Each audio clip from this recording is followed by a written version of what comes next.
I am ready. Serbisyong totoo ng GMA News. Ngayong huling araw ng 2012, asahan po ang magandang panahon sa malaking bahagi ng ating bansa. Sa satellite image ng Weather Central, makikitang walang gaanong ulap na tumatakip sa bansa ngayon. Maliban na lang sa extreme northern Luzon na apektado ng tail end of a cold front. Ang ibang bahagi naman ng Luzon ay makakaranas ng bahagyang maulap na kalangitan na minsan may mahinang pag-ulan.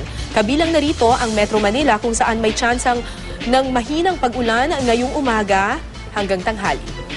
Ang malaking bahagi naman ng Visayas, mga kapuso, makakaranas din ng maaliwalas na panahon. At ganito rin ang panahon na maaasahan sa malaking bahagi ng Mindanao, maliban na lang po sa Davao Oriental at Compostela Valley. Sa special weather forecast ng Pag-asa sa Davao Oriental at Compostela Valley, asahan na ang makulimlim na langit at pag-ulan sa mga nabanggit na baybayin. Samantala, kahit wala namang sama ng panahon sa bansa, pinag-iingat pa rin po mga kapuso yung mga maglalaya gamit ang maliliit na sasakyang pandagat.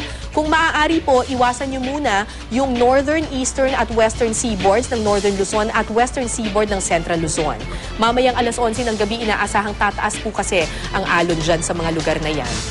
Para sa karagdagang weather update, pumunta lang po sa webpage o Facebook page ng GMA Weather.